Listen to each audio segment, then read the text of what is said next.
Hello and welcome to tonight's Get in Tune. I'm Michael Gracia, and I got an amazing show for you tonight. We got the maestro of maze, the master of maze, the maze guy himself, Joe Wos. So let's bring Joe on. I got a lot to talk about with him tonight. This guy has, I'm going to use the pun amazing way too much. I'm sorry. I'll try to keep it to a minimum, but he really has had an amazing career, an amazing list of credits. So let's just get him on here and talk about all that stuff. All right. Hi, Joe. Hi, how you doing today? Doing good. How about you? I'm doing great. So happy to be here. Thank you for having me. Oh, thank you for coming on. You're someone I've been wanting to chat with for a long time. Well, I same here. I'm really looking forward to it. Thank you. Thank you. So for those who don't know, I've already used the maze jokes a little too much. I use the word amazing quite a bit. I think you can get like 2 or 3 more in. So yeah, I'm sure. But you are the maze man there. You're the guy who creates mazes. For those at home who don't know, hey, Mike Wilkie's on. Hi, Joe. Hi, Mike. He says, love Mike. He's a great guy. I do. His. I always say this every time he comes on. I love his comics. His puns are so good. Always gives me a good chuckle during the day. I'm waiting for him to work me in somewhere and use the amazing pun in one of his cartoons. Well, now you know, and now he's got a new joke for tomorrow. Yeah. I'm sure he'll come up with something. I don't think he ever pauses on his jokes. No, he doesn't. So excuse me. So, but you have a syndicated comic strip or maze called MAZE TOONS, where you draw these great illustrations and turn them into mazes. Yes, that's that they're cartoon illustrated mazes. I hesitate to say that I take illustrations and turn them into mazes. Okay. They're actually, the mazes and the illustrations are inseparable. Mm-hmm. They're integrated so fully that it's not really turning illustrating into mazes. It's sort of turning mazes into illustrations. Okay. Back and forth. So they're very integrated. And that's what separates us, because you actually do go through the illustration. So they're an integral part of the path. Okay. Yeah, no, I like that way of saying it. And I see the posts you do on social media and stuff, and I will not lie, I've tried to bring them into like Photoshop, copy the picture, bring in the Photoshop, and try the maze. That's a great way to do them. So, I actually have a new app where you can actually solve them with if you have your finger on your phone or a tablet. Oh, so that's Maze fantastic. Maze Toons, the app. Before we even continue, let me add down at the bottom here your banner. Okay. So at Maze Toons is how everyone can get you on any social media, correct? Yeah, Maze Toons is you'll find me Twitter, Instagram, the usual suspects. All right, cool. And how long have you been doing Maze Toons for? Last year marked 5 years. It was my 5-year anniversary. Oh, congratulations. So thank you. So I've been syndicated for 5 years. The concept I've been doing since I was about 7 years old, I guess. Mm-hmm. But the actual feature started 5 years ago, and it was just sort of out of the blue. It's just sort of amazing, just sort of how it all came together. That's the funniest part, is when people do it just in casual conversation and then will stop themselves. Yeah, oh, that's amazing. Oh, amazing! I did you hear what I said? Never heard it before. You're the first. Good job. But I actually the way it came about is interesting. My whole life I wanted to be a syndicated cartoonist. My whole life. It was my lifelong dream, be a syndicated cartoonist. Yes. I didn't have the patience or confidence for a daily comic strip. Okay. I didn't have the confidence that I could be happy with my work every day, that it was funny enough. Mm-hmm. I didn't want to have to draw the same characters day after day. It wasn't for me. Any comic strips I've done have always been like once a month type things for magazines, things like that. Mm-hmm. So it's sort of this dream that just sat on hold. After I left the museum, the ToonSeum, which we'll talk about later, I took sort of a year off, and I was still performing, but I was sort of thinking, okay, what's this next chapter of my life going to be? And honest to goodness, this is the truth of how this happened. At 1 a.m. on a Saturday night, I woke up and said, mazes. Nobody, not a lot of people do mazes, and nobody does them like I do. So I'm going to do mazes. So I figured out what I needed to put together. I needed, like 24 dailies, and I needed 2 Sundays. Mm-hmm. So in one night, I stayed up. I did 24 dailies. Wow. And 2 Sundays in color, the whole deal. So I stayed up all night. I was up to about 9 in the morning on Saturday, and went online to submit. And most of the syndicates, you either mail in or so creators had an online submission. I think King had online submissions. Might be wrong about King. So I sent them out online. I immediately regretted it. I said, oh my goodness, they're the wrong format. What was I thinking? This is so idiotic. I know that it's going to get rejected. Why? Well, I shouldn't have done this. So I'm messaging some other cartoonist friends. In fact, I think the first one I messaged was Terry Levinson. Terry did Pajama Diaries, and now does Invisible Emmy series. And I said, Terry, I don't know what I did. I like last night, I just decided to submit the syndication, and I don't know what I'm going to do. And she said, don't worry. She said, you know what? Everybody's done it. You're going to, nobody gets accepted on the first try. In about 3 or 4 months, you'll get a rejection letter. And if they like the concept, they might give you some suggestions for what to fix. I said, okay, I feel better. And I think Mason, who does BC, said the same thing to me. So I was just such a panic over this. So I submitted on Saturday. Monday morning, I got an email from Creators Syndicate. We love this. We want to syndicate it. Wow. I could not that does.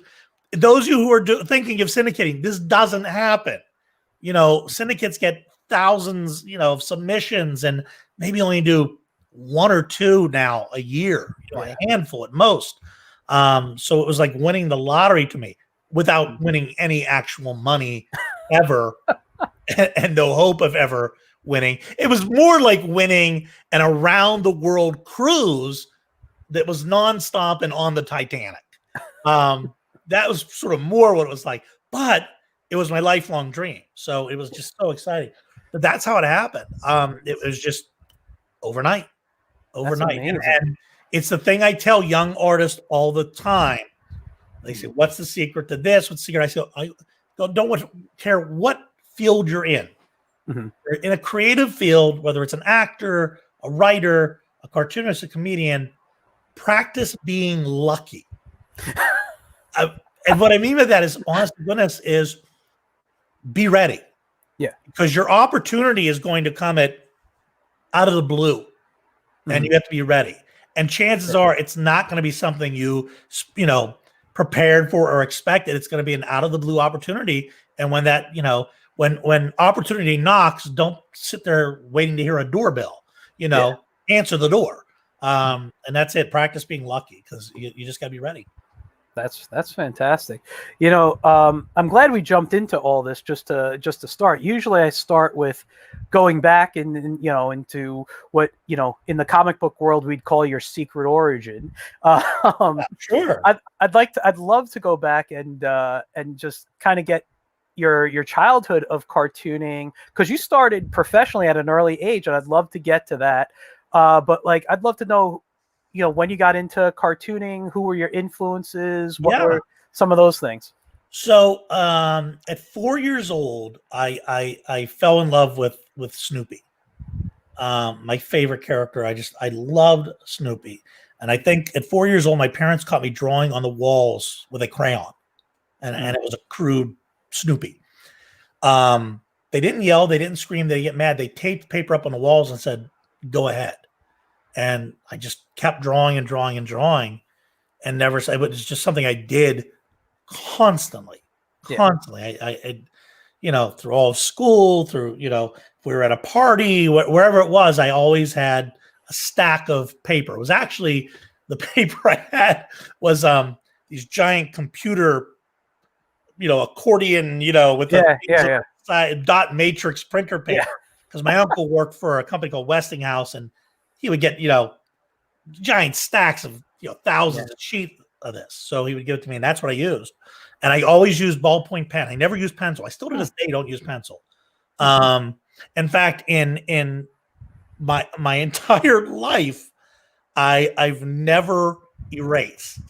Now, nothing wrong with it. And if I'm working on a computer, I erase. But if I'm drawing by hand, if I make a mistake, I start over. Okay. Which is one of the advantages of switching to computer. Because now if I make a mistake, I hit undo. But it's some weird thing that somewhere along the way, I just preferred pen and decided I wouldn't erase. And it became a way of challenging myself. Yeah. So that I would have a stack of, 30 drawings of Snoopy, where someone else would have one with eraser marks. I would have 30 drawings, each with different mistakes, and one that was perfect. Yeah. And no one ever saw the 30 that went into the trash. They saw that one that was perfect. So they thought I was much better than I was. Like, look, no eraser marks. How does he do that? Well, there's 30 drawings behind it. So that was it. I drew all the time. I have by the time I was at middle school, I was drawing for my school newspaper. I remember my history teacher used to photocopy my notes and give them to the other students. My handwriting was illegible, but the drawings were a comic. Can I say something? I just want to interrupt you. Two things. First, I want to go say hi to Tim Jones in the audience, saying hi to you. Hey, Tim. I love Tim. Great guy. Been on the show before. His strip is great. Great stuff. Great stuff. But the second thing I want to tell you, it's funny you say that about history. I used to draw my history notes in 10th grade, and my teacher liked them so much, he'd hang them up around the room. Yeah. And so whenever test time came, all I had to do was look around the room, and I knew they were all drawings, but I knew what they were. Mine came out of dyslexia. I'm dyslexic. Okay. And so I had a great teacher, Miss Flowers, in 5th grade, who said, "Don't write your letters, draw your letters." And then suddenly that was like, click, I'll just draw everything. And I did. I just drawing everything. So all my notes were drawing. I was on I have a great distinction. I was on my middle school school newspaper. I was on my high school newspaper. I was on my college. I was the founder of my college school newspaper. Okay. And then I went to work for Storytelling Magazine. I have the great honor and distinction of being kicked off of every single one of them. I was forced out of every single one for various controversies. In high school, my favorite thing, though, my principal, Mr. Sockman, who looked like Elmer Fudd and was considered this very strict, no-nonsense guy. And he called me to the office. I'd done the comic strip was called District with a K, a backwards K. There was a movie or a TV movie called America with a K about the communist takeover of America, where our school district had merged 3 schools together. So I did this comic strip about this communist takeover of the school district. And so he calls me and he said, "Yeah, the school board has removed you from the school newspaper." I said, "But it's your senior year. If you were to go work for the yearbook, by the time it comes out, you'll be gone. And there won't be anything you can do or they can do." He said, "I'm giving you free reign to draw any teachers you want. Any comic you want to do." He said, "As long as there's no profanity or nudity, you can say whatever you want. And I'm going to say I had no idea. And then you'll be gone." Yeah. So to his credit, he sort of found a way to let me get my last digs in there at the school district. That's a good principle. Yeah. And that district has invited me back, and that high school has invited me back many times to speak. So that's fantastic. I still go back and think on. So anyhow, so yeah, that's so. And then at age 14 was my first professional gig. Mm-hmm. And that was just, I started out just drawing for kids. I mean, I was a kid. Yeah. Drawing for younger kids at like church fairs and stuff. Mm-hmm. And I did a little bit of caricature, which I hated. Yeah. So what I started doing was I just started asking kids, what's your favorite animal? Mm-hmm. And then suddenly, instead of kids being like, Dad, quit saying I have big ears, they're like, oh, draw me a dog, draw me a cat. You know, it became, there was a connection. And so that's what became my sort of niche, was this, what's your favorite animal? And then just rapid, quick drawing. See, that's funny you do that. I actually hate character. I can't caricature.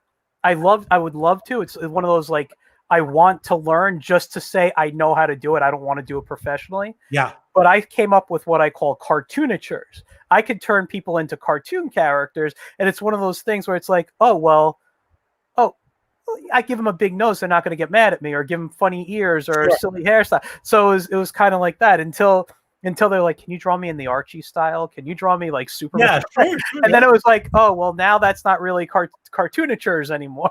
Yeah. It's funny because I've gotten more comfortable. I won't do them, but for public or anything, but I'll do them in my mazes. Mm-hmm. And I'm so rarely happy with anything I do. But I did one of Walter Matthau for what would have been his 100th birthday. And I'll work anniversaries and celebrations into my mazes. And I did this Walter Matthau caricature that I was so proud of that I actually did post it. I took a caricature class with Tom Richmond, the master. Oh, yeah. Greatest. Yeah. The greatest. Tom Richmond. And I got Tom Richmond and Ed Steckley are the greatest. Yes. They're both fantastic. But I took a class with Tom, and I actually posted that one in the alumni group and said, I was so bad in the class and I was so bad at everything, but I'm proud of this one. And then a couple weeks later, I did another one of Jack Elam. Jack Elam was in a bunch of Westerns, but he's probably best known for playing the Dr. Van Helsing in Cannonball Run. Okay. And I did a caricature of him that I was pretty proud of. But other than that, I stay away from it. But it's a good skill to have to pick up on it. Occasionally, there's just I'll get one or two right. Yeah. But, it's funny because you have something. I'm looking at my notes right here, and I was going to get to it later that I thought was interesting, but I wanted to know if this was caricature. It said you used to in the bio you sent me. It said you used to illustrate for the symphony, for the Pittsburgh Symphony. I tour, actually. I mean, not this year, but I've performed with, I think, 10 different orchestras. Okay.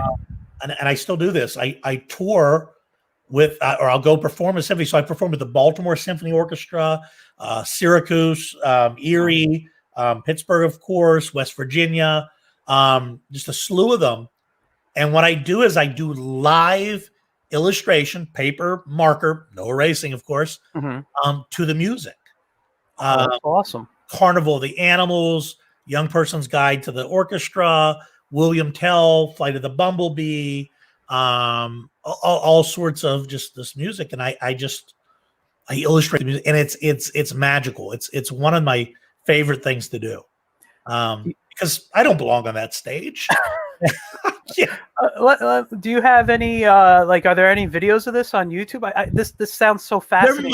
I'll have to post some. I think I have one from the Pittsburgh Symphony Orchestra. Okay. And I know West Virginia was talking about, asked permission if they could post, and I told them yes, but they haven't done it yet. So okay. It's really neat. Yeah, because when I read that, I'm like, that just sounds like just so fun to watch. That's, if you look at my career path, you'll find again and again and again where I did things like, that's cartooning, but who does that? A handful of people. So I do cartoon mazes. I did cartoon and symphony. My big break was I do storytelling with live cartoon illustration on stage.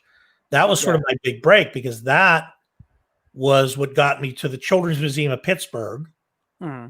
And then I was with them for like 20 years as a performer. And then I was touring. I toured nationwide. I did something like a 12-state tour in 3 weeks. It was insane.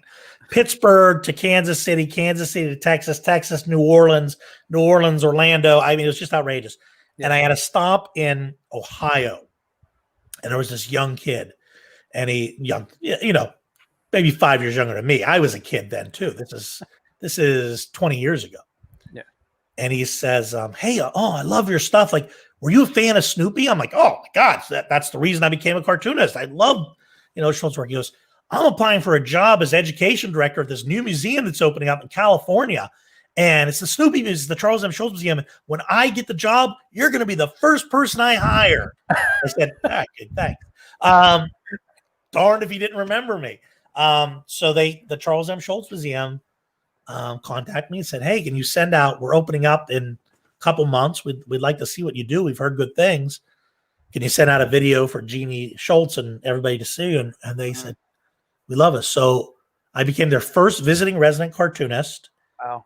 And I've been their visiting resident cartoonist now for, this will be the 19th year. Wow, that's amazing. So, but that's the thing about,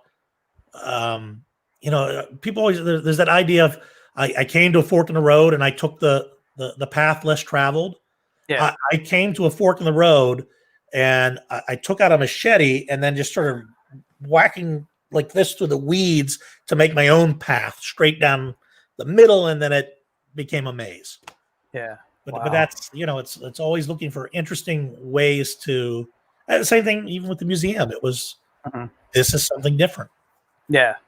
No, that's amazing. Because I have actually done, not to the level that you were just talking about, but I've done live storytelling drawing before. Yeah. And to me, that's some of the most fun I can have. I'm working with kids, I'm telling them stories of. It's such a joy. And I, with the makeup, I have stories that I've, written myself, or I take and twist folktales, and, a single show might be 10 drawings. So I'm constantly flipping that page and silly voices. And it's like watching a picture book or an animated cartoon be created in front of you. Yeah. So it's just a fun experience. No, that's fantastic. I didn't realize you did that too. That's great. I love storytelling, drawing. I love all that stuff. So I'm sorry, I'm looking at my notes again, because I know we're jumping around, but we're covering like all this great stuff. It's one of my mazes. There's a path. You're going to have to go backwards before you get to the finish and wrap all around. Where was it? You know what I wanted to talk about? At what point? Talk about the ToonSeum you created. When I was a kid, all I knew about was the cartoon museum it was in Port Chester, New York, I believe. And my parents took me there when I was like 8 or 9 years old. And for me, that was the first time I saw comics actually drawn large. Like, I didn't know that they had a Bob Kane exhibit going on. I got my first How to Cartoon book there. Yeah. It was a fantastic visit. But until I connected with you on social media and I heard you talk about the ToonSeum, I never knew it existed. So can you talk about that? Like, what did exist? Yeah, it doesn't exist anymore, but it did, and it was a wonderful experience. In fact, I think so. Behind you, there's a Beetle Bailey. Yes. That looks like the limited edition prints were produced for the International Cartoon Art Museum in Boca. Probably. I got that. That was a print I had Mort sign at one of the New York Comic Cons. Yeah. That looks like it might be one of those. But anyhow, Mort had run the museum up in California, and then he moved it down to Boca Raton, Florida. Yeah. And then, so I was at the Children's Museum of Pittsburgh for about 20 years.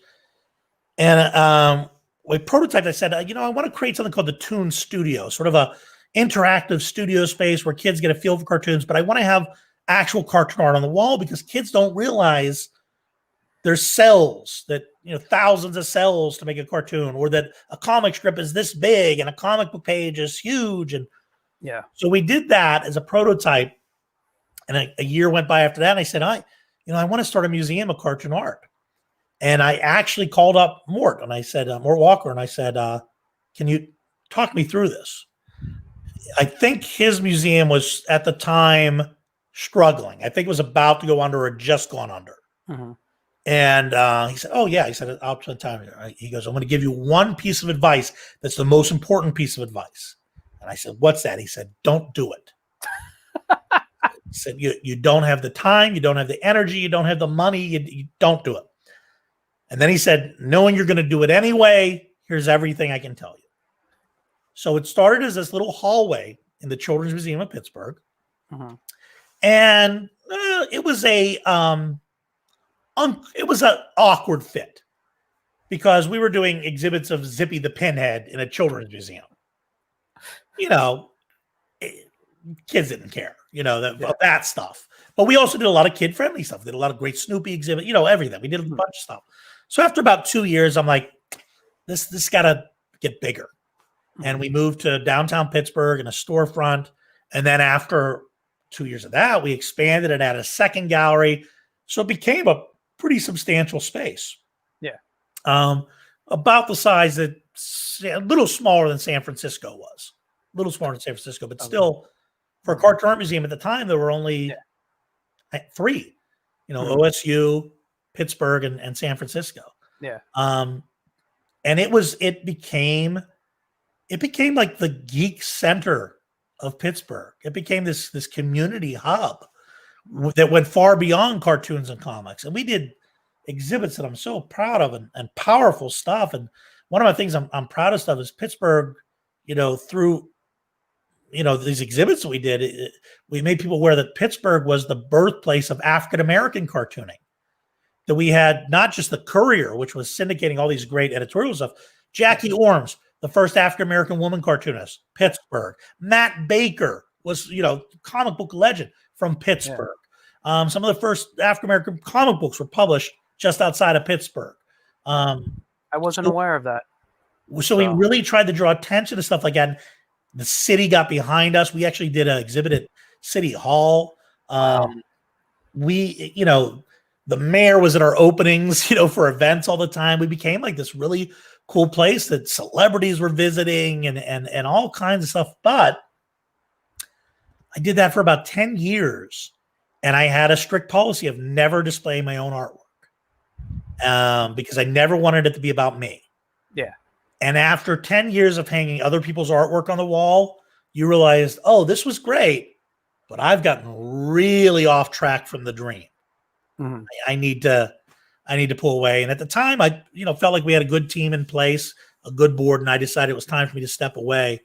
And it kept going pretty strongly for another 2 years, and then some new people came in and took it over and sort of ran it into the ground. But I'm sorry. It was tough. You know what? It was a snapshot in time, and I still have people stop me and say, "Wow, that was just the greatest thing Pittsburgh had for that time." And we ended up we hosted the National Cartoonist Society conference in Pittsburgh. Wow. We got that to come to Pittsburgh. We were the first to host like a big street festival of cartoonists. It was a fun ride. And just out of curiosity, how are you finding the work? Were you reaching out to artists or? I had at the time a massive collection that I had amassed of over 1,000 pieces. Wow. And about half the collection I donated to the museum, which I kind of regret now because it's just sitting somewhere in a storage locker. Yeah. And the other half I kept. And then after I left, after about 5 years went by, I'm like, okay, I can't hang on to this stuff anymore. I got to sell stuff off. So I had an original Gertie the dinosaur. I had stuff from Snow White. I had all this amazing art, but, I realized my kids weren't going to want this. So I just said, go through what you're going to want to keep. I'm going to donate some to the museum so it'll keep them going with the collection.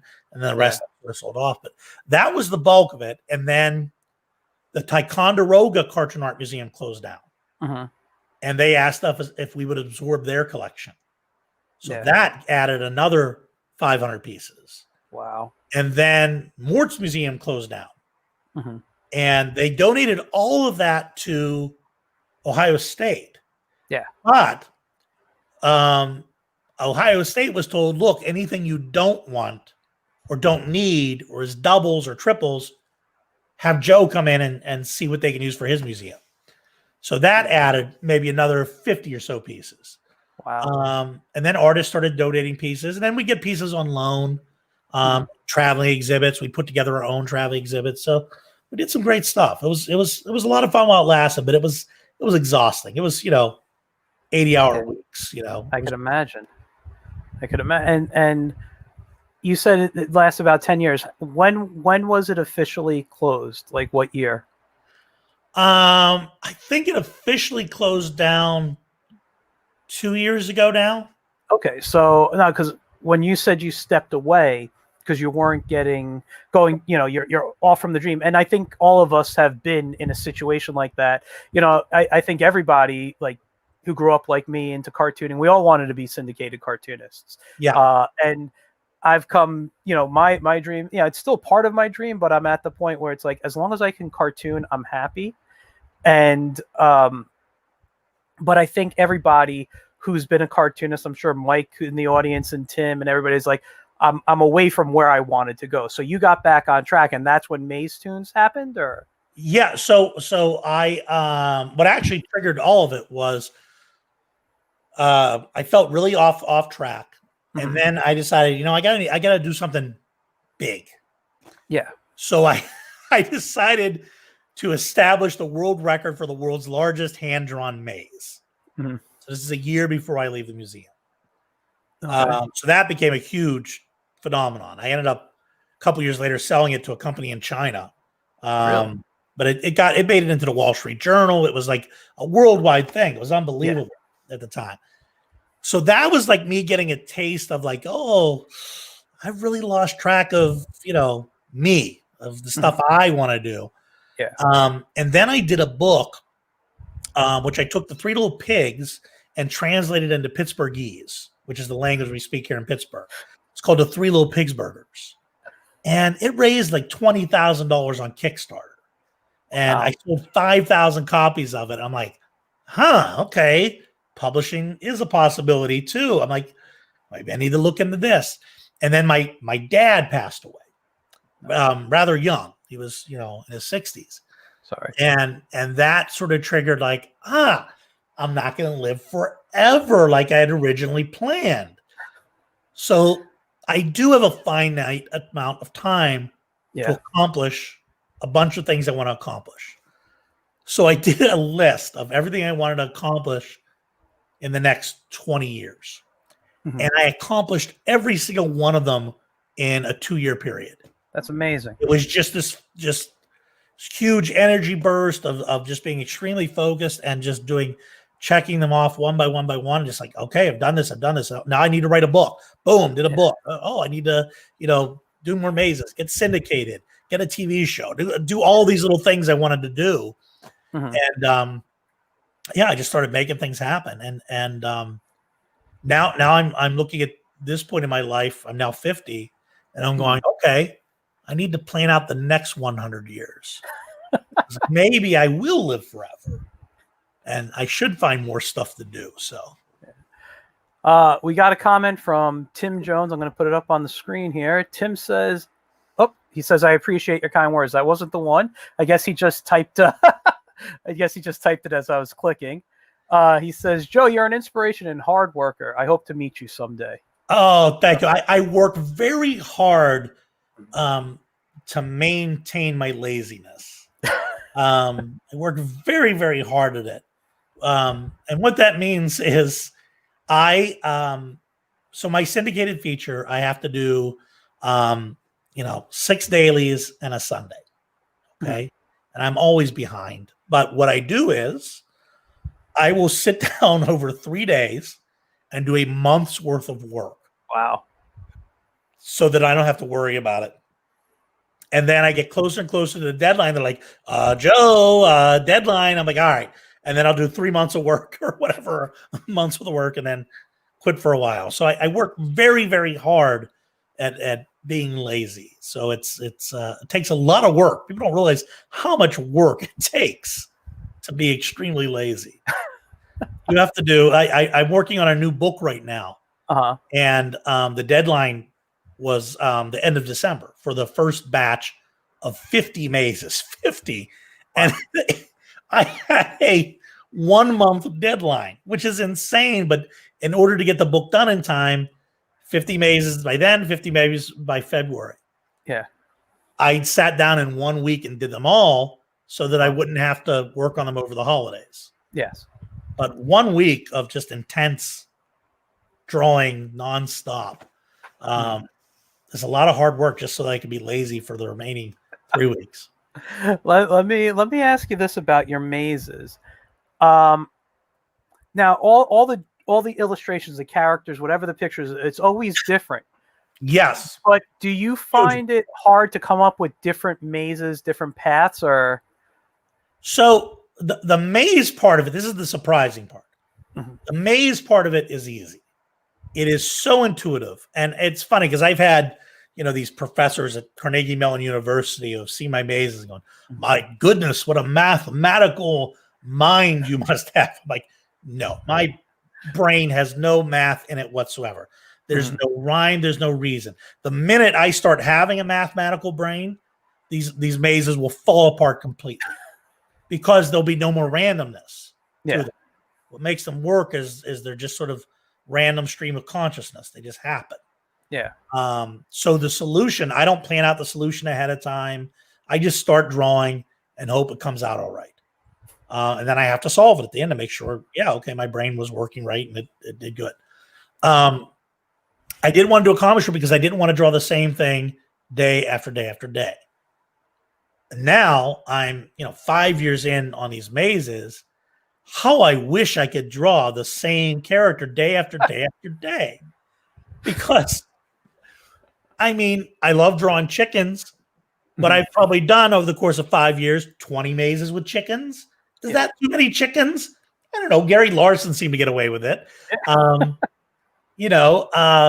what I started doing was I look at the National Day calendar and I plan out a schedule. I'm like, oh wow, January 8th is National, Eat a Hamburger Day, or it's National Ball of Twine Day, or National whatever it is. And I mark that into a database. And then I go through sort of the historical archives. I'm like, okay, who was born 100 years ago on this date? And I go through that. I'm like, okay, what happened 100 years ago on this date? So I've got a couple categories.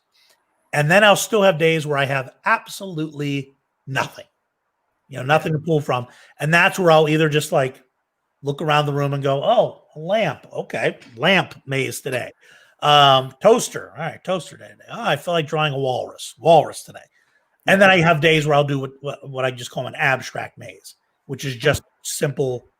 Well, not simple. They're actually more complicated, but just a maze. Yeah. Does not have an illustration. So every day to have to come up with 365 days a year, something completely different. It's a little tougher than I thought. Oh, that must be rough. We do have a comment I'm going to post again here. This one's from Mike. Joe, just finished the cartoon for you. Where do you want me to post it? Oh, tag me and I'll post it on my pages. So tag me, post it and tag me, and I'll make sure it gets up tonight. Which, by the way, I forgot to mention this for anybody watching. In the comments, I posted the MazeToonApp.com, which Joe talked about earlier, and also MazeToons.com, your main website. Yeah. But we've only been talking for about 40 minutes, not even 40 minutes yet. And Mike made his comment at the beginning of this around 8:30 or, right when we went on. So it hasn't even been a full hour. Like, this guy really is, just a gag genius, I guess. Yeah. If you could write that fast, he's a natural. So. Yeah, it's tough. I had a strip I did. It didn't even last a year. It was just for myself posting on Instagram, and I stopped it because I got sick. But I've been wanting to bring it back, and it took me like 3 weeks, and it's only because I'm doing things like this, talking with other cartoonists, that I was writing fast. I'm only going to do it once a week, 52. I wrote like 30 strips in 2 or 3 weeks. Yeah, because that were good. I wrote more, but I was like, these are actually good. I'm shocked. Yeah. I can't, and my kids know this, that I do not like to be interrupted or disrupted once I'm drawing.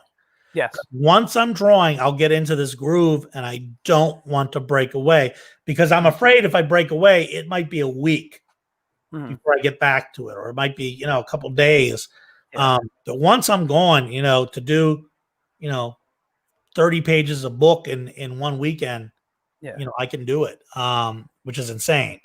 And I don't recommend, but I'm very bad with deadlines. So it happens. I gave a deadline to myself back before, like right when we went into quarantine. I'm like, oh, I have time to create. I ended up with COVID and that kind of messed me up.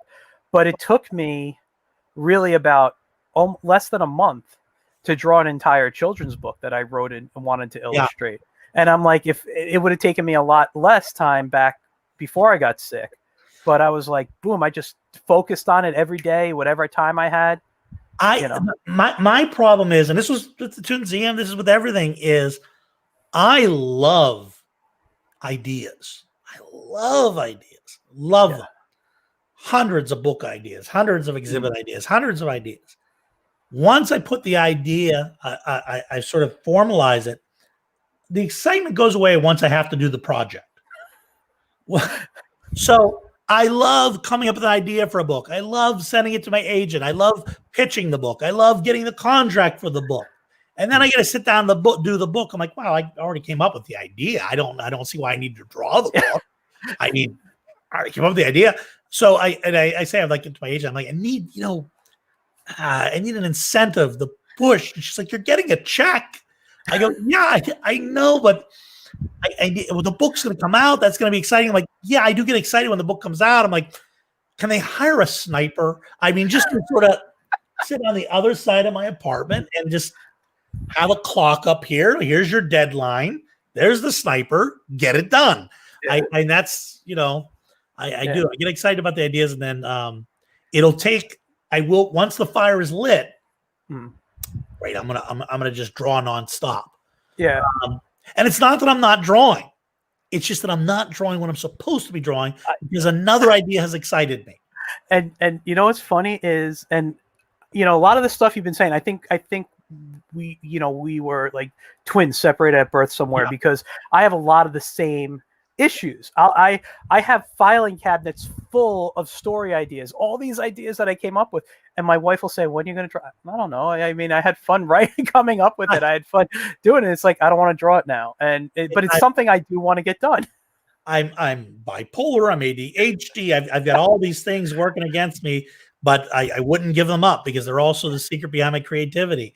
Yeah. But it is, I've constantly sort of coming up with ideas, and, a great example is, I do have books that I'm working on right now. I have syndication I should be doing, right now, but, I've been on a kick for doing editorial cartoons, so I'm like, I should be doing this, but like, oh, I got this great idea for an editorial cartoon, and Weekly Humorist has been, publishing my editorial stuff, which has been very fun because it's something I've always loved and never thought about really doing. And then, I'm like, I'm going to give this a shot too. And it's been great. So I've got a lot of things that can keep me busy. And I do view it as I have to constantly be juggling, because I will lose interest if I'm working on a project for too long. I will lose interest. So I have to have something else to jump to, and then I can jump back. Yeah. I'm kind of the same way when you say it, but I have, if I jump back onto something or wait too long, then I really lose interest. I have to say, I need a break for a day, you know, and I can't go. I can jump back into a project and get very excited about it. It's not uncommon for me to wake up at 2 a.m, just suddenly excited about wanting to do a week's worth of mazes and just kind of start drawing, or like have an idea for a book and write a whole pitch for a book in one night. And then, it's like making a movie. It's just a lot of hurry up and wait. Yeah. No, I know. I'll get the burst energy, like hurry up, and then send it off to the agent. And then the agent sends it out to publishers, and then wait. And then it's like, okay, hurry up again. Get it done. Tim has another comment. He says, Joe, will you or do you have any books with your mazes? Many, many, many. At least it feels like many, many. I have. Oh, I have a couple right here. I'm gonna bend down. Oh, okay. Yep. Before you show them, can I comment on your shirt and say how much I love that you're wearing like a maze looking? I do. I wear a maze. So, and it's actually from this book, Amazing Animals. Amazing America, which is the 50 states as mazes. So you have, oh wow, weird, quirky little things from each of the states. Myths and Monsters, which is all mythology and creatures. Oh, that's awesome. There's another book from DK Publishing, which is called Puzzle Barons Puzzles for Kids, which I have a bunch of mazes in. And then Mazezoic, which is both my least favorite and favorite book, because I did it entirely for the title. Is the only reason I pitched this book was I'm going to do a dinosaur book, and it's going to be called Mazezoic. And then you have to draw 50 dinosaurs. Two problems with drawing dinosaurs. Problem number one, kids are so much smarter than we are. Yes. If you add one extra toe or you put a scale in the wrong place, you're going to get corrected. So dinosaurs are the worst thing to draw. So I actually consulted with experts at like the Carnegie Museum, which has the largest collection of dinosaurs. And they actually told me a dinosaur that was in my book before it was like went public. Oh, really? Yeah, which was really cool. Same thing with like the colors. I consulted experts and everything. And it's a cartoon, but I wanted to get the colors right. And I was told this one probably had feathers and this one that. The other problem is once you set out to do anything with 50 dinosaurs, is you realize kids know hundreds of different dinosaurs. Yeah. But in reality, there's only like 4. There's bitey dinosaurs. There's long neck dinosaurs. There's platy armored dinosaurs. And then there's little dinosaurs. And they all look alike. So you have to really go through and like find very distinct looking dinosaurs. And it's a lot of work. It's a lot of work to just find enough dinosaurs. So it was that book was a lot of research. Yeah. I probably spent as much time researching as I did drawing. And where can we get these books? Tim asked, but I was curious myself. Yeah. Any bookstore. You can order them from any bookstore. We'll carry them. But Amazon, of course. Signed copies are available from Mystery Lovers Bookshop here in Pittsburgh. They're actually a block from my apartment. So I walk down, I sign a stack of books, and I go visit them once a week. And sign that's cool. But I think their website is mysterylovers.com. And it's no extra charge. I do a sketch, and they send it out. Oh, that's fantastic. Yeah. So those are my maze books, and I'm working on. I've got 3 new ones coming out this year. And all your books have 50 mazes in them? You just do 50 a book? No, this next one has 100. Oh wow! But it's a lifelong dream. I am doing Amazing Peanuts. I'm doing Snoopy mazes, Charlie Brown, Woodstock, Linus, Pigpen, and I've done 50 of them so far. I got 50 more to go. That is a lifelong dream. It's like collaborating with my hero. That's amazing. To be able to take his art and then I add to it and mazify it has been cool. And then I'm doing one on the national parks, which has taken me forever to work on.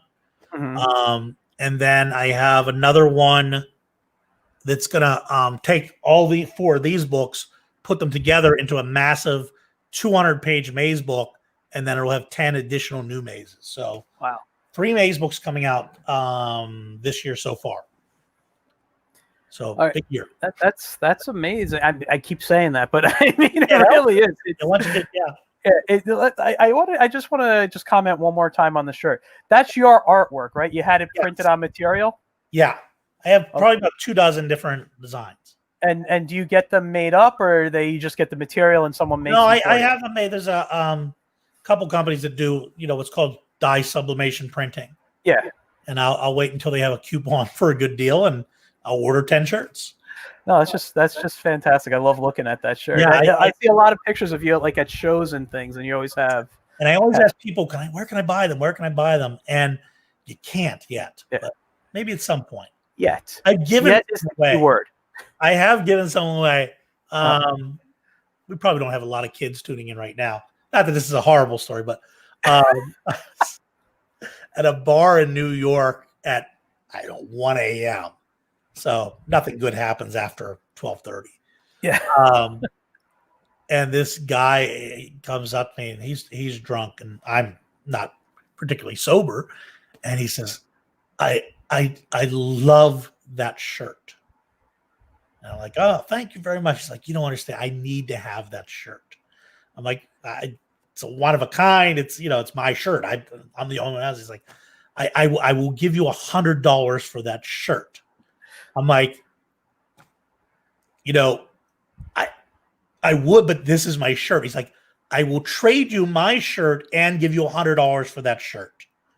And we were roughly the same build. And I said, okay. So in the middle of the bar, I pull up, and it was a t-shirt, not one of these, it was a t-shirt. Yeah. Pull up the shirt, hand it to him. He pulls up his shirt. He worked at a jazz club in New York. So it was actually a cool shirt. It was like this jazz club in New York, and put on a shirt. He gave me the $100. And somewhere in New York City, there's a guy walking around with one of my shirts.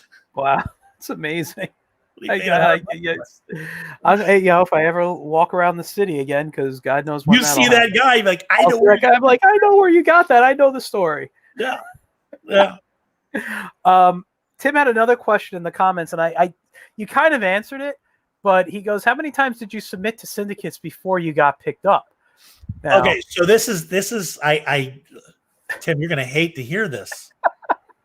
You're gonna really hate to hear this. It was one.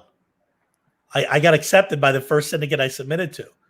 That doesn't happen. It's normally I submitted 50 times. I got rejected until they finally said maybe, So I didn't get a rejection letter because I had submitted first to creators and then to King. Mm-hmm. So I got accepted by creators within 2 days. And then I got 6 months after already got a deal with creators, I got a rejection from King.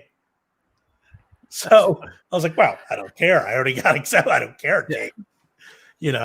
I think we all have the King feature rejection letter somewhere in our filing cabinet. I love I love all the syndicates. That's one of the great things is I would have loved, I love creators. They're great. Mm-hmm. But I would love to be with Andrews McMeel or, King too. The Andrews McMeel was actually publishing my Peanuts book. So, try not to burn any bridges, get along with all the syndicates. That's right. Just with one, it doesn't mean you can't do something else with another, and you never know. Yeah. No, that's great. And I always tell that to everybody, just be friendly, and especially in our world, Yeah, I mean, everyone knows each other. I was talking with a friend of mine today who reached out to me about a possible job. He's like, you know how to do this type of animation. I said, absolutely. But I haven't done it in a while, so my portfolio is kind of weak. I'm like, I can make a sample up for you. And I said, but sometimes I have a friend who I might need help from. Can I offer? He's like, oh, I went to college with that guy. He's totally cool. Like, everyone knows each other. Yeah, I mean, it's cartooning is such a sort of exclusive club. It's also probably one of the most competitive fields in the world. Yeah. And yet we're constantly saying, like, oh, you're coming to me with a job, and I'm going to go, oh, I can do that, but who'd be better? And I'll recommend someone else. Yeah.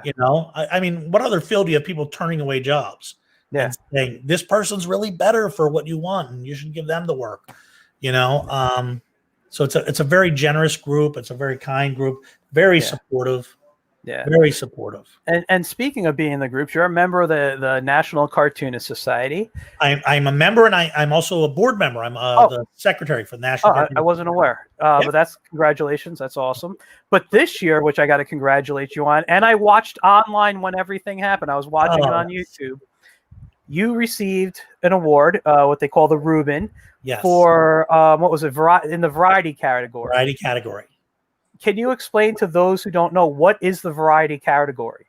Okay, so I'm going to explain, because there may be people who might not even know what the Reubens are. Yeah. Oh, yes. I'm sorry. So I guess the best way to describe that is it's the Oscars of cartooning. Yeah. Okay? It's our highest award for a cartoonist, National Cartoonist Society. You know, and our heroes have won them, and it's a lifelong dream. Okay. The variety category is only in its second year, I think. Yes, this is only in its second year. And it is the category for years and years.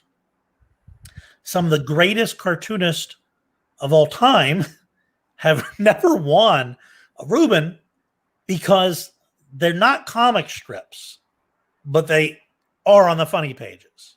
Okay, so for example, the Jumble, Ripley's Believe It or Not, Robert Ripley, one of the greatest cartoonists of all time. You know, these comics that might be trivia or puzzles or how to draw lessons. Yeah. No. You know, Shylock Fox. Yeah, I was going to say Bob Weber Jr. Bob Weber Jr. I love Bob. Oh, yeah, me too. Love is an inspiration, and such a nice guy. And so all these people didn't have a category. There wasn't a category, and including me. Yeah. I mean, look, if you're putting, you know, a Maze up against Peanuts and Garfield and Doonesbury, well, you don't even know how to. It's apples and oranges. How do you weigh that category?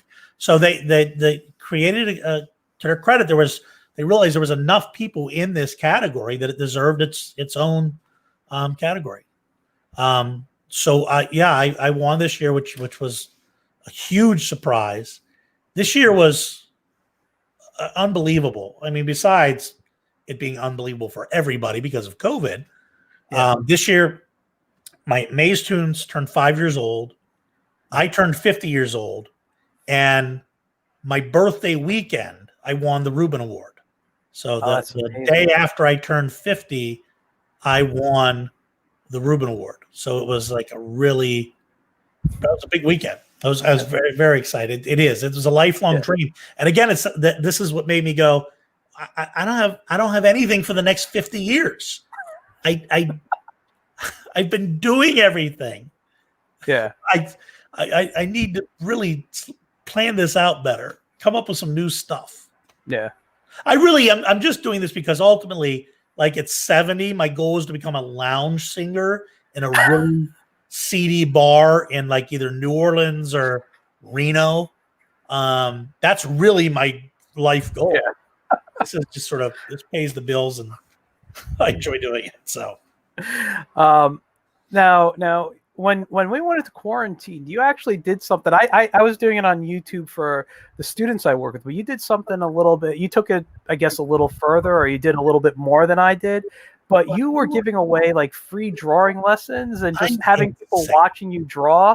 So 2 days after COVID was sort of broke, and they said we got to shut the schools down. Yeah, I immediately, without thinking, again, it's that late night decision. Yeah. It's not a press release that I'm going to do free classes on YouTube. All right. 3 days later, I log in. I've got 3,000 kids logged in with me to learn how to draw. It just crashed. I didn't know what the heck I was doing. That's amazing. And over the summer, I still maintained. I was having anywhere from 300 to 500 a day. Now I've cut back because I teach at a regular high school. Yeah. So now I do once a week, and I get about 100 kids who show up, and adults too. I get a lot of adults. Yeah. I do a free class on YouTube, but that then led to me going to the Schulz Museum saying, "Hey, I want to do let's do some classes, paid classes with you guys." Yeah. But we're doing some online class with them, and then our local PBS affiliate, WQED here in Pittsburgh, said, "Hey, this is interesting what you're doing. Thought about doing a TV show." And 15 years ago, I'd done a pilot for a TV show that sort of went nowhere. So I said, yeah, but I want to keep it simple. Think Bob Ross. It's about drawing. There's no puppet. There's no CGI. It's just Yeah. me teaching kids how to draw. They Yeah. said, yeah, we love it. So we filmed the first 6 episodes of that, and it'll be airing locally next month, and then we'll see what happens. But great experience. I mean, again, TV show checkbox. And what's the title of the show? It is called Cartoon Academy with Joe Wos. That's awesome. Congratulations on that. Airing locally, and then throughout the state of Pennsylvania, and then of course online. So yeah, keep an eye out for that. That's fantastic. And what kind of stuff are you teaching them when you cartoon? Is it just like, today we're going to draw a pirate, or it is today we're going to learn how to draw a chicken. A lot of chickens. No, we're going to draw farm animals. We're going to do a theme, and then on Fridays I do by request Friday. You know, and then other days I'll pull some random stuff out of hats or whatever. So it's usually a theme, but what they're also learning though is I'm working in vocabulary. You know, I'm drawing along, and I say, you know, we're going to add some background, now some foreground.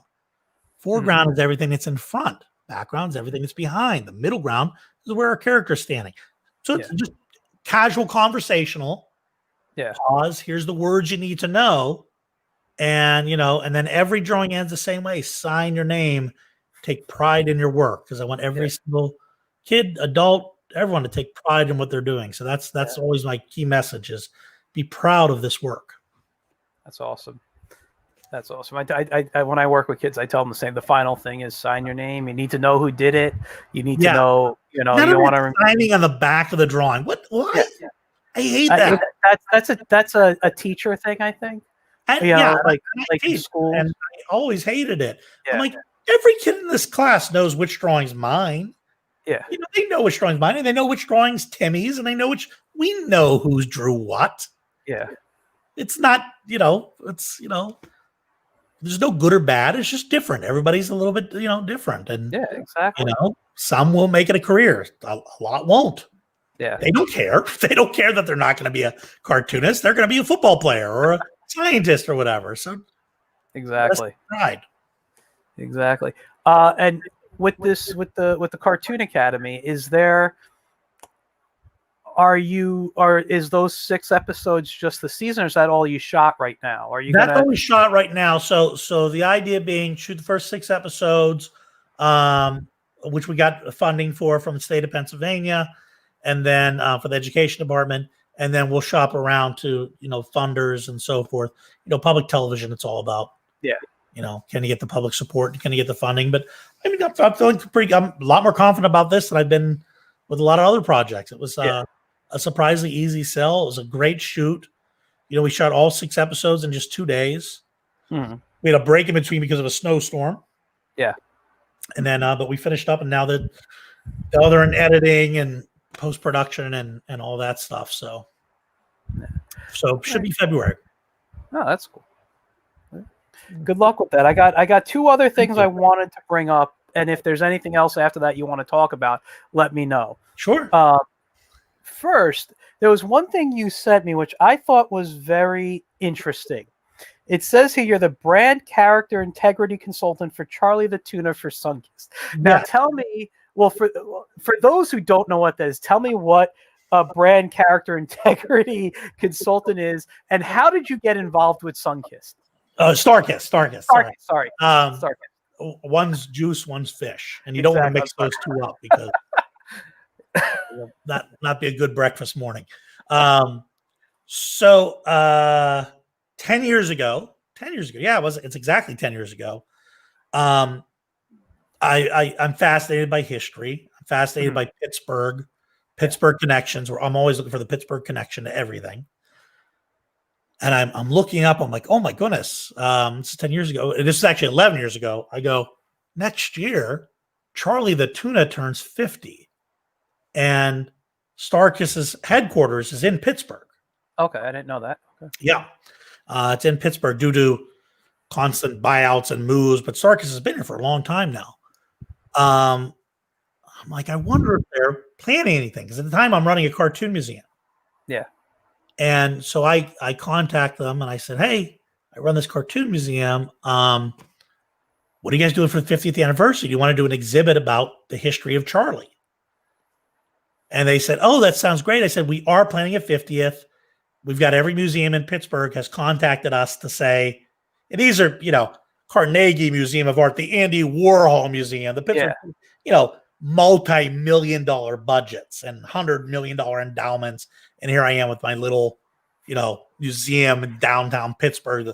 Our entire budget, I think, is $60,000 a year at that time. Yeah. And I said, I'll do all the research. I said, do you guys have an archive? They said, no, we don't have an archive. I said, we'll build you an archive. Because they had let all over the years, there was all this Charlie merchandise. They didn't have any of it. Because when they kept changing hands, stuff kept going into storage. Then, somebody bought it at a storage auction or something. Who knows? Yeah. So I will compile the official history of Charlie and everything else. And they said, this is great. Yeah, let's do this. So I spent a good 6 months on eBay and going through old newspaper articles and interviewing cartoonists who had worked on the commercials and everything, and traced the definitive history of Charlie, every artist who worked on everything I could find.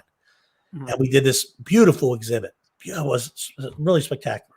And then all the objects became their archive. Mm-hmm. And what happened was it sort of became, nobody knew more about Charlie than Joe.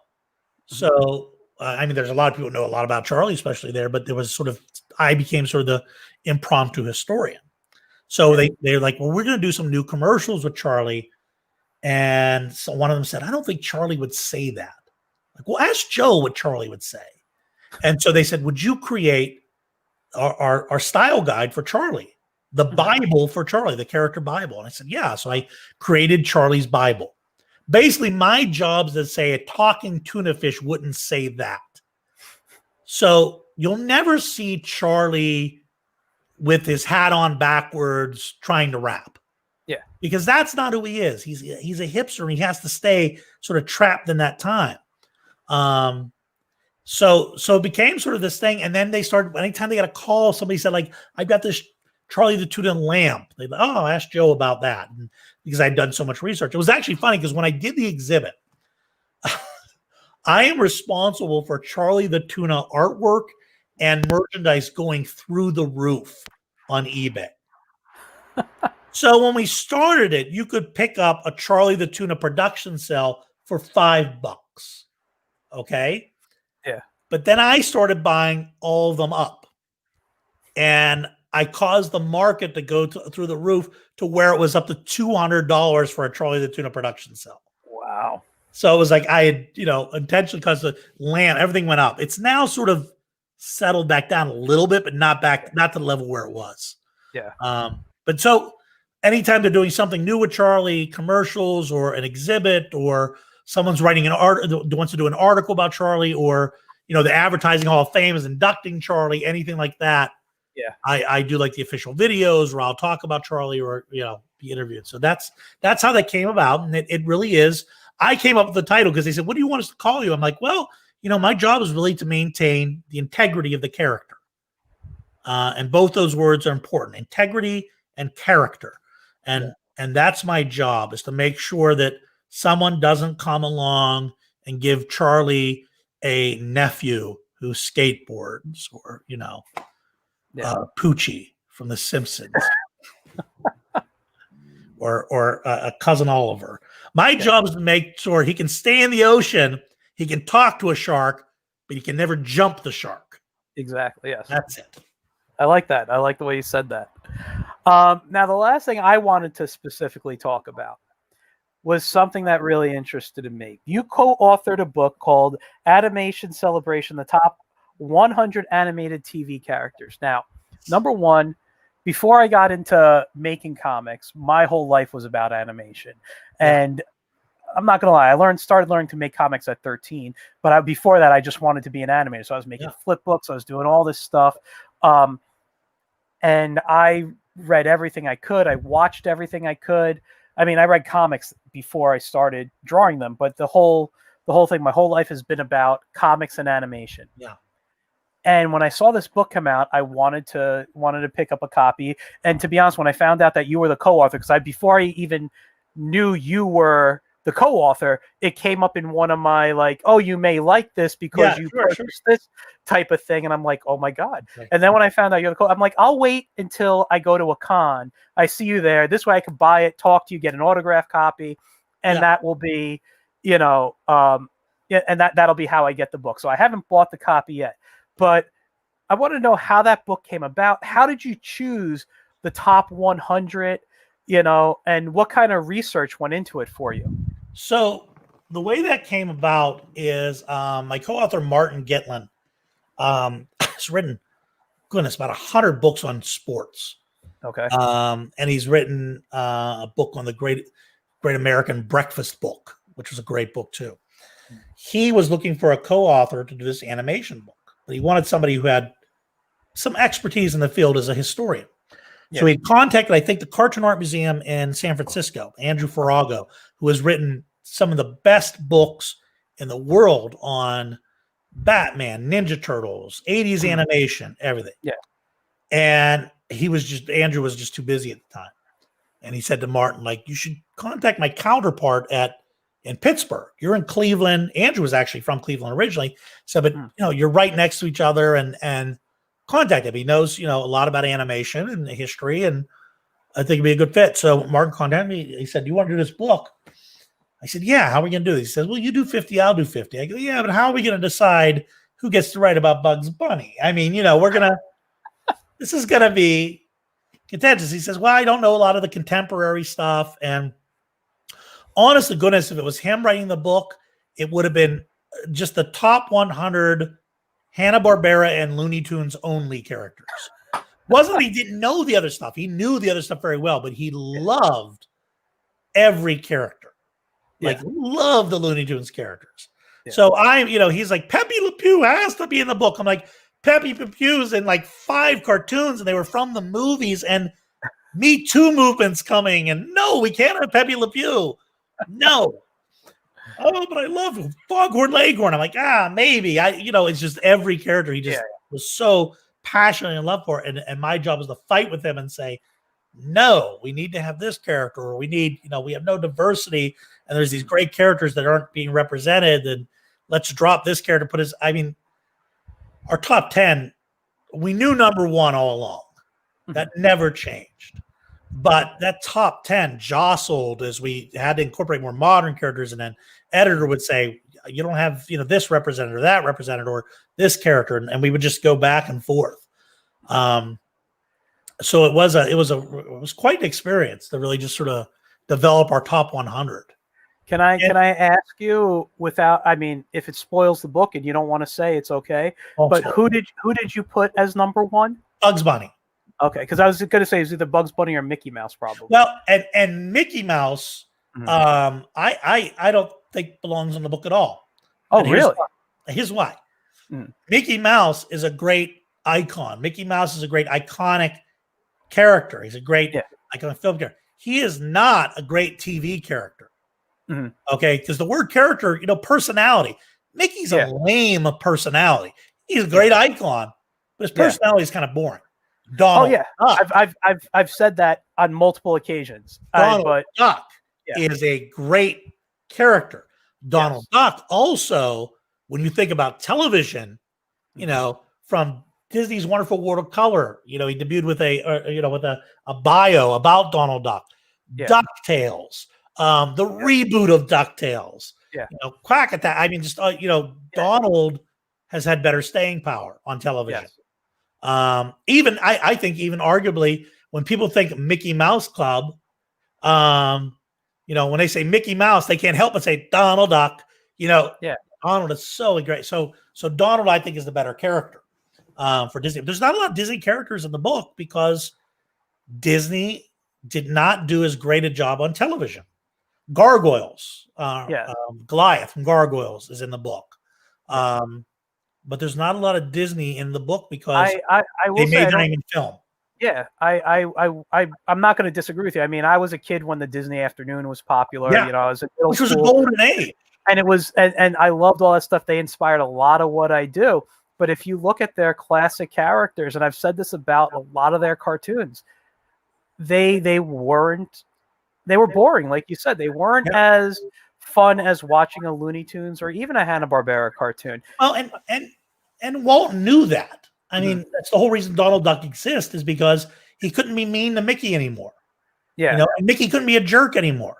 Yeah. I mean, Mickey's early cartoon, Steamboat Willie, is just about animal abuse. I mean, I've said it doesn't. Swinging a cat, and torturing a bird, and smacking a goat, and well, he reached a point where like Mickey needs to be an example for kids. It's like, that's so boring.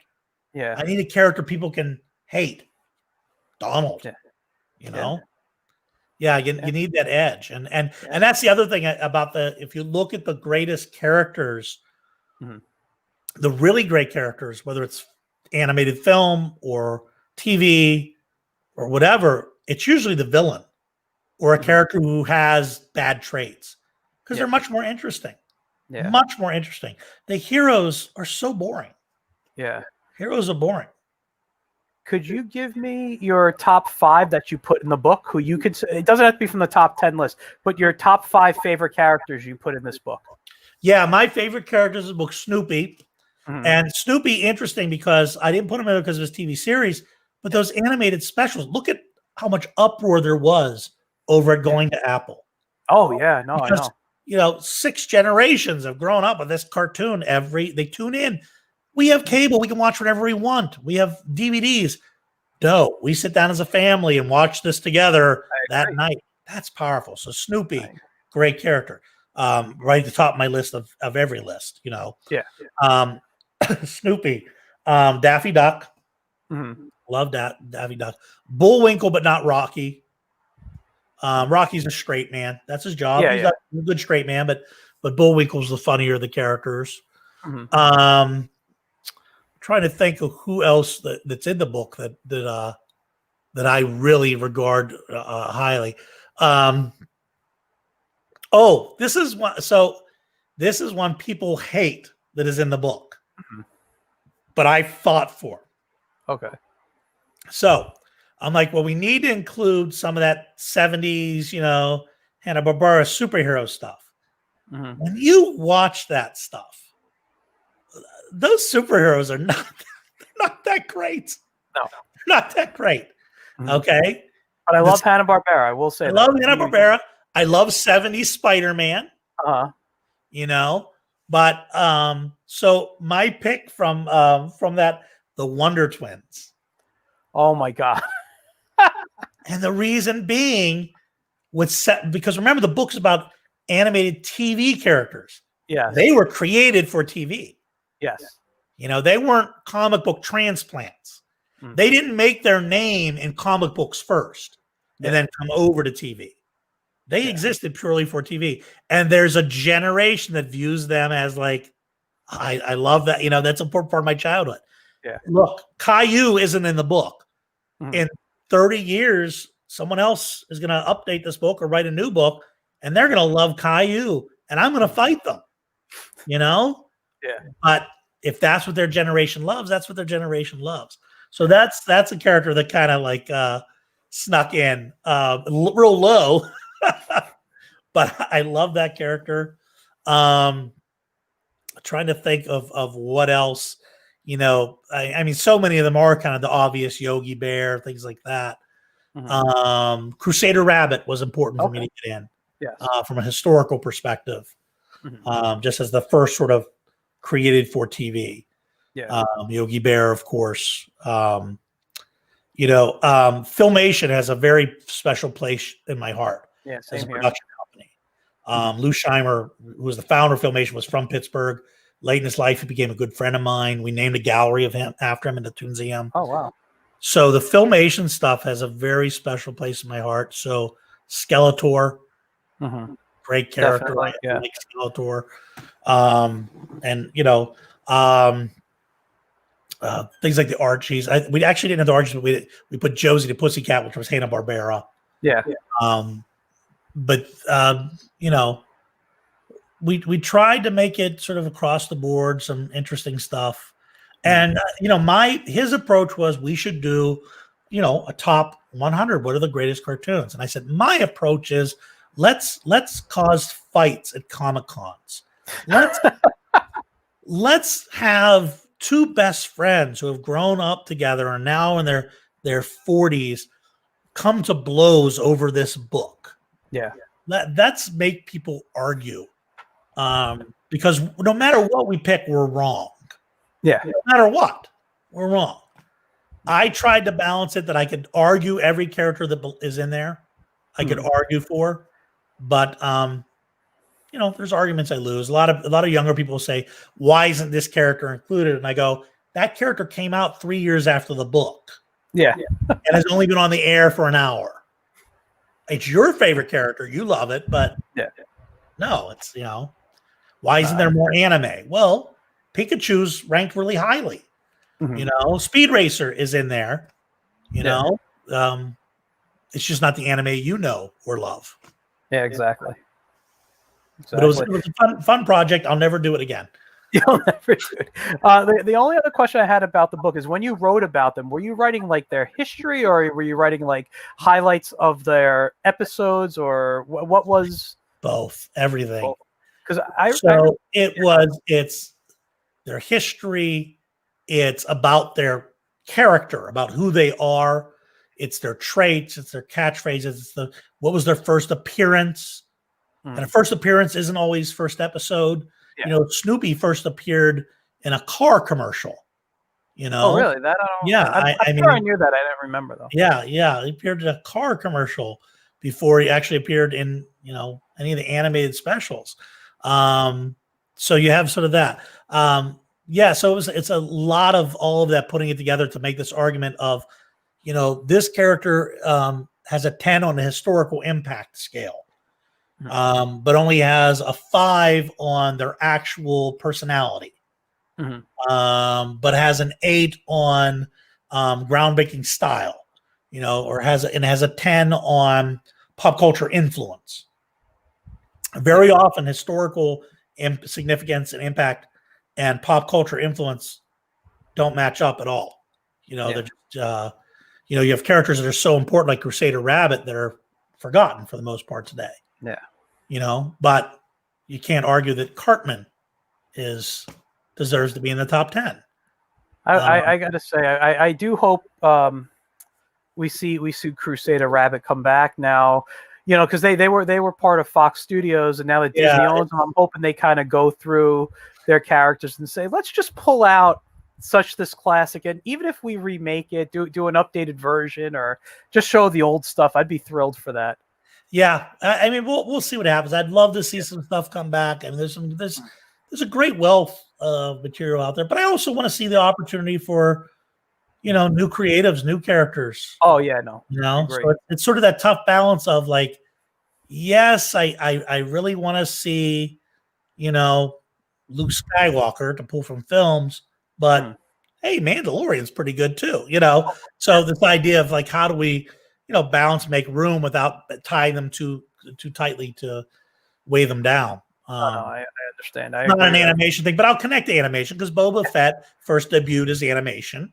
Yes. So there we go. There's our way to connect to animation in the holiday special. Yes, I remember that. Holiday special, which I remember watching when it was debuted. I didn't see it when it debuted because I'm going to be 45 next month, so I'm a little younger. So I was like a real baby when that was. Yeah, I think it was 8 years old when it came out. Yeah, so I remember watching a bootleg copy back in the 90s. I bought at a Comic-Con. I was like, I need to see this. I've heard the rumors about it, and I thought it was it's great. I love it. It's so bad, but I do a panel on the top 10 best worst movies of all time. So I love stuff that's just really so bad it's good. Yeah, I'm a few moments that rise to that level. Yeah, there's what's the other thing I saw on bootleg? What was it? Was it the Legends of the Superheroes where Adam West reprised his role as Batman? Yeah. They do this thing where they do a celebrity roast. Yeah, that was the second one. I was like, it's just like so. But Frank Gorshin was in it, which is worth the price of admission. Exactly. Other Pittsburgher, Frank Gorshin. Oh, I didn't. Again, I didn't. Yeah, he's actually buried here in Pittsburgh too. He grew up here and very dear. But yeah, Fred Gorsh, another Pittsburgh. We have a lot of Batman connections here in Pittsburgh. Interesting. I wasn't aware.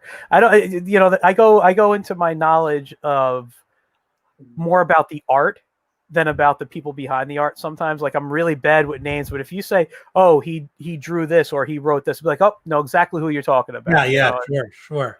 That's so. I've always been bad that way with. But you know what? In a way, that's the mark of a great character. Is that the artist, the writer, everybody else sort of fades into the background, and that character is just so known and loved. And look, I mean, they Bugs Bunny had 20 fathers, not one. Yeah. You can't credit just Tex Avery or just Chuck Jones or just Mel Blanc or you can't. It's so many. Yeah, it's rare that there's a Charles Schulz. Mm-hmm. More often there's a Stan Lee, someone who sort of produced it and took credit for Walt Disney never said I'm not really an artist, I'm a honeybee. Mm-hmm. My job is to flutter from desk to desk, person to person, from the writer to the artist, and just sort of pollinate those ideas and flutter around and observe what's happening. And there's room for that too. Yeah, but it's rare that you have sort of those creators who do it all, like Schulz did. Yeah, that's I think to a lot of people he is the standard of comic. If you want to go to comic perfection, I don't know what word you want to use, but I mean, this side of my bookshelf, I have hardcover collections, soft covered collections. I mean, I have at least 10 Peanuts books in my house here.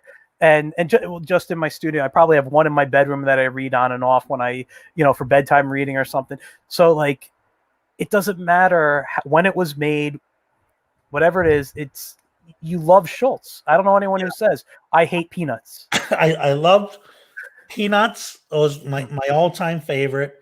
As I got older, I discovered Barnaby by Crockett Johnson, which I think is just brilliant. I love Barnaby by Crockett Johnson, but it's a short run, not a lot to it. Hard to find. I liked Pogo for a while as I was reading through it, but I didn't understand a lot of it. It was so political and everything, and then I got sort of away from that. But and as I got older, I discovered Crazy Cat by George Harriman. So I discovered a lot of those great strips, but Schulz was the one that hooked me as a kid. Yeah, held me into my adulthood. Yeah, that was it. I feel that way about him, and I feel that way about Bill Watterson. Calvin and Hobbes was, I was around the age Calvin was, I think, when he was released. Yeah, Calvin and too. Yeah, no question. I mean, I got above my table right here a print of the final strip, and that going down the sled, let's go exploring. It just perfect way to end it. And I mean, I don't know. It just there's times I look at it and I tear up. Yeah, I have one. I do have a Calvin and Hobbes print that is framed. I don't have a lot of prints. Most of my stuff's like original art or stuff from friends. But I have a Calvin and Hobbes, and it's the one that says, "Where do we go when we die?" And he responds, "Pittsburgh." Then there's a pause. He says, "If we're good or bad." And I love that because, of course, Pittsburgh he just chose as a funny sounding name. Yeah. But I have that because that was, it had that Pittsburgh connection for me. So I have that print, and I love that. But Calvin Hobbes is another great. I mean, there were so many, but Peanuts, was front page, top of the fold. Yeah. And I would still read it last. I'm the same way. Me too. Because it was the reason I was reading the funnies. Yeah. I loved Ripley's Believe It or Not. Was probably my all-time favorite as far as outside of Peanuts. I loved it. I had all the books. I loved that, but it was more for the storytelling. I just was fascinated by those fun facts. Loved Ripley's. But I read everything. If it was on the funny pages, I read it. Even if I hated it, I still read it. Me too. Because I would go, this is so bad. Why aren't I in the funny pages? How did this get in? I won't name any because I'm friends with some of them. and their work has much improved, and I love all their work. So, but yeah, I just I love the funny pages was what hooked me. Comic books didn't hook me the way, like, I was never a superhero guy. Mm-hmm. I was a Karl Barks Ducks. So Scrooge McDuck. Oh yeah, that. Yeah.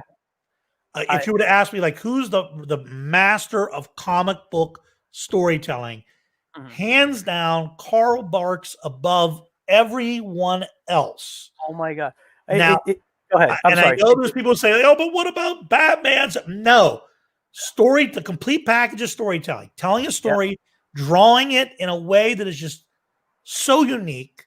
Yeah, nothing like it, and the best. Yeah. I wanted to say this. Again, we agree on so many things. Number one, Scrooge is my all-time favorite Disney character. Yeah, mine too. I love it.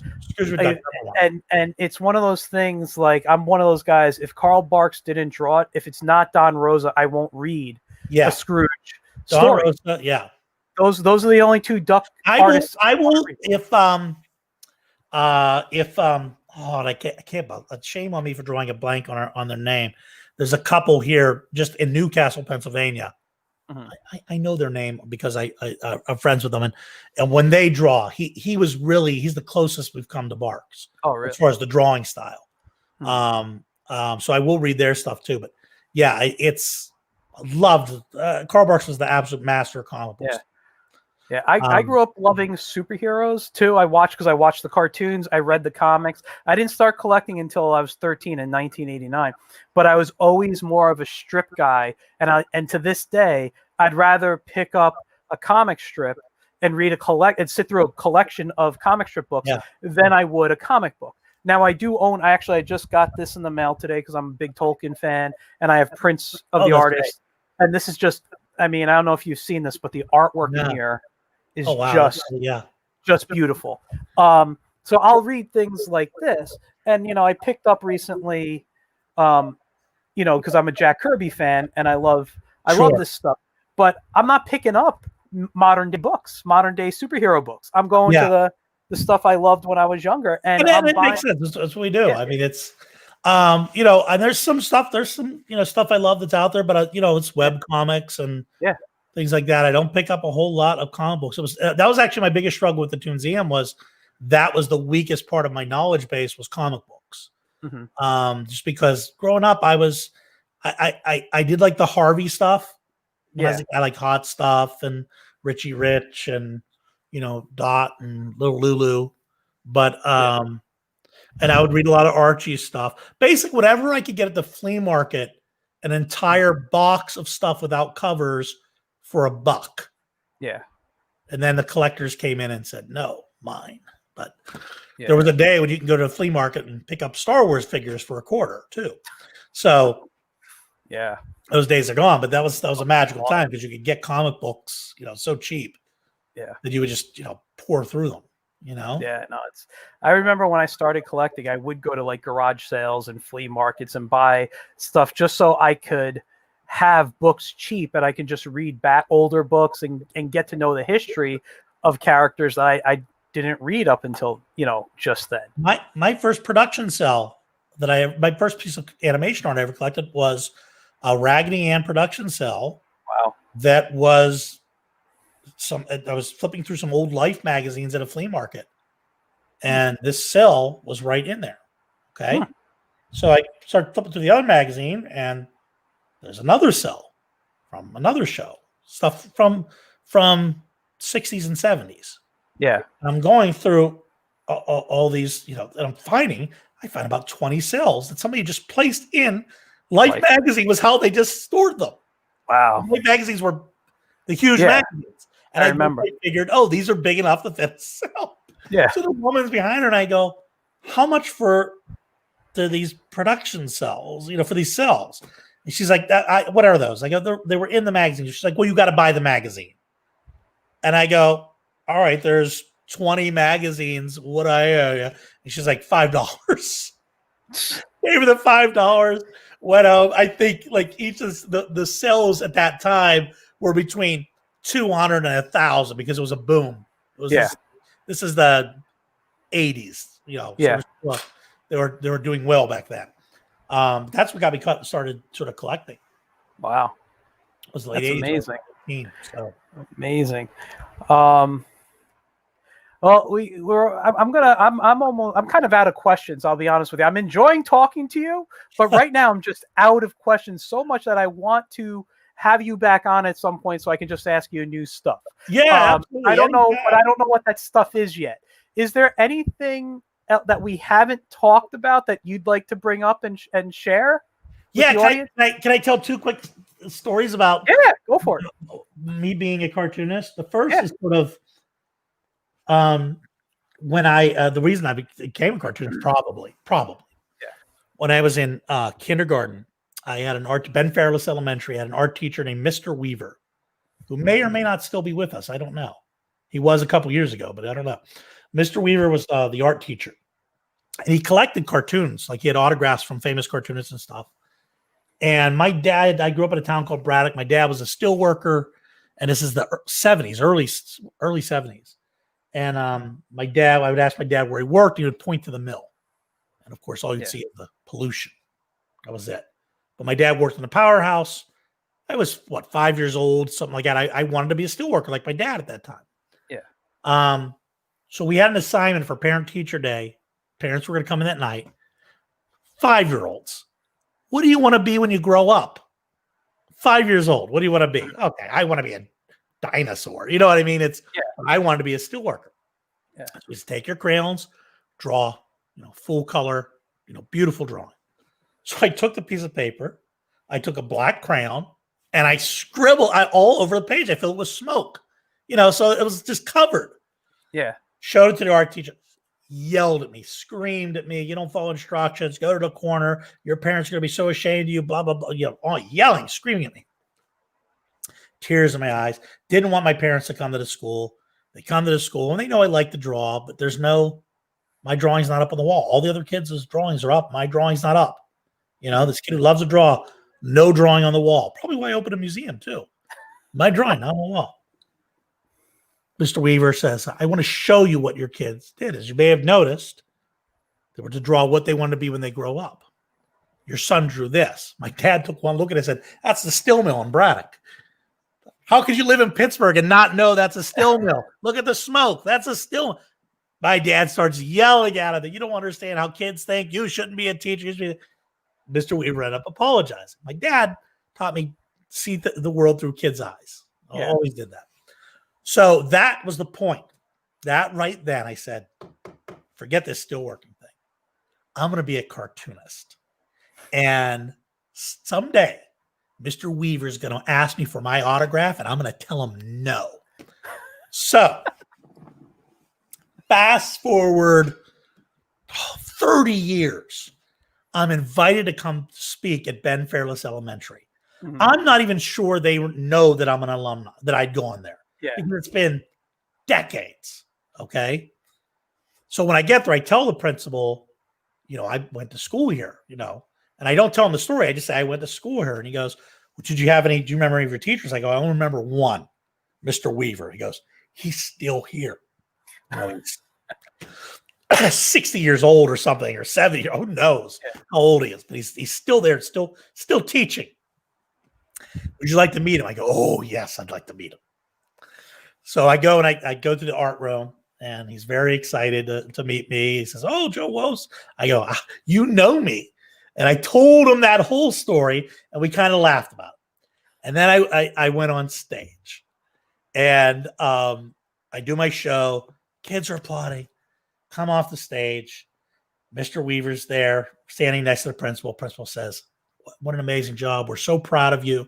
What a great story to know that you're an alumni. Thank you so much. Such a talented artist. Mr. Weaver leans over to him and says, I taught him everything he knows. Which was probably true because, I learned that sometimes in life, and I think this is the secret of Charles M. Schulz too, we succeed not in spite of people, but to spite people. And there's a lot of power in that, being able to come back. Yeah. And then Mr. Weaver asked, would you mind drawing something for me? And I said, no. I ended up mailing him something like a week later, but I had to say no at that moment. So that's the one story I tell, sort of what my motivation. The other thing is the thing that kept me humble, and that was my oldest daughter, Lida. She's 16 now. When she was maybe 7, my middle school art teacher had kept all the drawings I did for the school newspaper before I was kicked off. Yeah. And I get this package of all my drawings from middle school. I'm like, oh my goodness. And I'm looking at them. And I'm like, oh my God. Oh my God. Oh, that's awful. That's awful. That's awful. They'll just look at them. Nothing redeeming to me at all. Like, I want to throw them out, but she kept them all these years. So now I have to keep them. And I say, Lida, come here. Do you want to see something? I said, these are the drawings I did when I was a little bit older than you. And she came over and she's looking at the drawings. She goes, Dad, can I ask you a question? I said, yeah. She goes, why did you become a cartoonist? I said, what do you mean? She goes, like, well, your drawings kind of stink. Like, you weren't very good. And I said, you're actually right. I said, I didn't know I wasn't good. And I loved it so much that after now 40 years, I'm finally as good as I thought I was when I was 14. But it's taken me that long to get to be as good as I actually thought I was. Wow. The rest of the time I stunk. Yeah. But now I'm finally there. But I loved it. And I stuck with it until I got good. You know? Because not everybody's going to be Mort Walker, who at 14 is a wizard. Yeah. You know? There's a lot of us who are going to stumble our way through and do it because we love it and just keep getting better and better and better. And you know, I relay that too to my dad used to always tell me, he said, he'd always say, you know, a bumblebee's wings are too small for it to fly. And I said, well, how does it fly? He goes, nobody ever told me couldn't. Yeah. And that was it. I said, nobody ever, to their credit, nobody ever told me I couldn't draw. They always said I could. And so I thought I could to the point where I just did. That's fantastic. That's a great story. Thank you.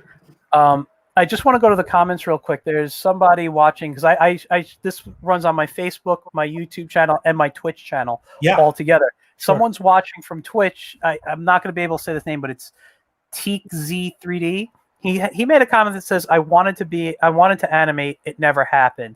I just want to, because the educator in me and the artist that always wants to help people, I want to say it's never too late. I don't know how old you are, but you can go out, get programs. You can go out and get pencil, paper, a sunny day with a window. You know, you can learn to animate. Do it, but to do it. When I was teaching cartooning, I still teach cartooning, but many, many years ago, I taught a class, and a guy who was 70 years old came to this site. Can I sign up for your class? I'm like, it's a kid's class. Yeah. He goes, listen. He says, please. He said, I had a stroke, and my doctor said I needed to do something with my hands. My whole life, I wanted to be a cartoonist. My whole life. I never did it. I worked in a print shop. I'm like, I can do this. I go, if you sit in the back of the room, you know, and just sort of, you know, quietly observe. You know, I'll tell them you're a teacher who's just observing. Yeah. So he did. He took my classes. Then he said, can you private tutor me? I'm like, oh, yeah, I'll private tutor for a couple months. And then he decided he really wanted to get into caricature. 70 years old, had a stroke. And I said, here's the books I recommend. And, you know, just keep following through. At 75 years old, he was touring around the coast. He'd go from Atlantic City down to Florida, drawing on boardwalks. That's how he spent his summers, just drawing. He'd set up, he'd get a permit, he'd be in Atlantic City for 4 weeks, then he'd move down to North Carolina, be down there. That was his whole life. That was it, though. 70 years old, you know, and he did that up until the very end. I think he lived to be in his 90s. So for 20 years, he became a cartoonist. He had lived a lifetime to 70. At 70, he got to live his dream. So yeah, doesn't matter how old you are, how young you are. You know, I know 2-year-olds who are as good as, you know, 82-year-olds. Talent doesn't know boundaries. Skill can be learned. You can learn it. You can do it. So just do it. I completely agree. Yeah, man. So TZ3D, just go find the stuff. There's tons of videos on YouTube. I even think I might have one on my YouTube page on some basic animation. Just go out and do it. If you want to learn it, you will. It's going to take practice. It's going to take time, but anything takes time to get good, you know, and you'll end up doing it. Even if it's just a hobby, you'll end up doing it. If you want to do it, you can. Absolutely. Totally can. I'm gonna wrap up. Do you mind waiting backstage for a few minutes after? No, All right. I want to thank you for coming on. You know, I feel sometimes like a broken record at the end because I say this all the time, but talking to other artists, it's so inspiring. You gave me some great stories today. Gave me some good laughs, but I really enjoyed my time chatting with you today. Okay, the feeling is absolutely mutual. So thank you. And I also want to thank you for being a creator, especially of mazes, because not many people do that. And you know, it helps people think and gives people challenges. But anytime someone can create something that helps give some form of escape from any kind of daily life, for a fun moment, I'm saying, is a great thing and a great ability to have. So thank you for being able to do that. My pleasure. Thank you so much. I'm just glad I finally found someone who could be my stunt double on my TV show. So. Yes, we didn't discuss that, but yeah, I think you know, I can enter a lookalike contest and turn your glasses to the side. Look at this. Look at I've got a red handle. You have like is yours red or orange? Orange. Orange. Yeah. Look at that. That's didn't even notice that. I mean, I'm telling you, you and I are a lot of the same way. Oh, we got Joe Ryan, who's a regular viewer, a graduate of the Cuber School. He says, I really enjoyed this interview and was inspiring to listen to while I drew. That's wonderful. Thanks for tuning in, man. I really appreciate it. Joe, again, thanks for coming on. I'm going to drop you backstage for a few moments. All right. Thank you. All right, guys. So check in the comments for the website, mazetoons.com, at Maze Toons on all social media, and mazetoonsapp.com for Joe's app. I had a great time. Next week, I got Steve Conley of the webcomic Middle Age coming on. I can't wait to talk to him. You guys, it's been fantastic. I've had a lot of fun today. Check me out on Saturday for my Storytelling Saturdays, where I discuss storytelling. It'll be at 10 a.m. like usual. Again, thanks for everyone who tuned in. I had a great time tonight. It was great talking to Joe, and I'll see you guys on Saturday and next Tuesday night. All right. Have a great night, guys.